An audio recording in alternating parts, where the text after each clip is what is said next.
காங்கிரஸ் கட்சியின் தமிழக காங்கிரஸ் கமிட்டி முன்னாள் தலைவராக பொறுப்பேற்றிருந்த திரு EVKS இளங்கோவன் நம்முடன் இணைப்பில் காத்திருக்கிறார். அவரிடம் பல்வேறு கருத்துக்களை நாம் கேட்டு பெறலாம். திரு EVKS இளங்கோவன், வணக்கம். காங்கிரஸ் மேலிடம் ஒரு அறிவிப்பினை வெளியிட்டிருக்கிறது. தற்பொழுது தமிழக காங்கிரஸ் கமிட்டியின் தலைவராக திருநாவுக்கரசர் நியமிக்கப்பட்டிருக்கிறார். இவருடைய தேர்வு குறித்து உங்களுடைய முதற்கட்ட பார்வை திரு EVKS இளங்கோவன். திருநாவுக்கரசர் அவர்களுக்கு என்னுடைய நெஞ்சார்ந்த வாழ்த்துக்களை தெரிவித்துக் கொள்கின்றேன். திருநாவுக்கரசர் அவர்கள் கட்சியில் எதையும் எதிர்பார்க்காமல் தியாகசீலர்களாக இருக்கின்ற கட்சி தொண்டர்களையும் ஊழியர்களையும் ஒருங்கிணைத்து செல்வார் என்ற நம்பிக்கை எனக்கு இருக்கின்றது.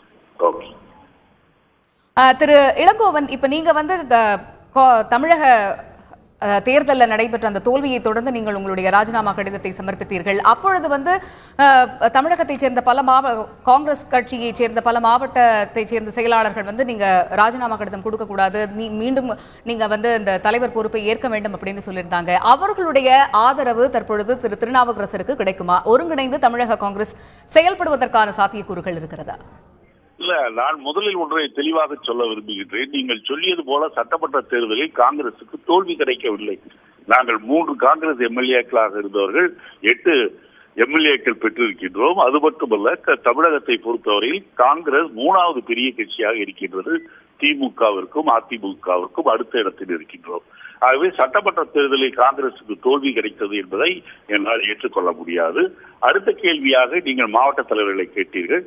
காங்கிரசிலே இருக்கின்ற மாவட்ட தலைவர்களாக இருந்தாலும் சரி, ஊழியர்களாக இருந்தாலும் சரி, அவர்கள் கட்சி வளர்ச்சிக்கு தங்களை ஈடுபடுத்திக் கொண்டவர்கள். தொடர்ந்து அவர்கள் கட்சியினுடைய முன்னேற்றத்திற்கு பாடுபடுவார்கள். அதே போல திரு EVKS இளங்கோவன், நான் உங்ககிட்ட கேட்க விரும்புற இன்னொரு விஷயம் திரு திருநாவுக்கரசர் பாரதிய ஜனதா கட்சியிலேருந்து வந்தவர் அப்படிங்கிற ஒரு விமர்சனமும் எழுந்திருக்கக்கூடிய நிலையில அதை நீங்க இந்த சூழ்நிலையில எப்படி பாக்குறீங்க? நான் திருநாவுக்கரசு அவர்களை தலைவராக போட்டதற்கு திருநாவுக்கரசுக்கு வாழ்த்து சொல்லிக் கொண்டிருக்கின்றேன்.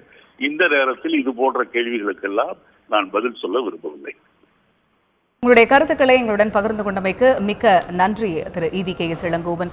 தமிழக காங்கிரஸ் கமிட்டியின் தலைவராக திரு திருநாவுக்கரசர் நியமிக்கப்பட்டிருக்கிறார்.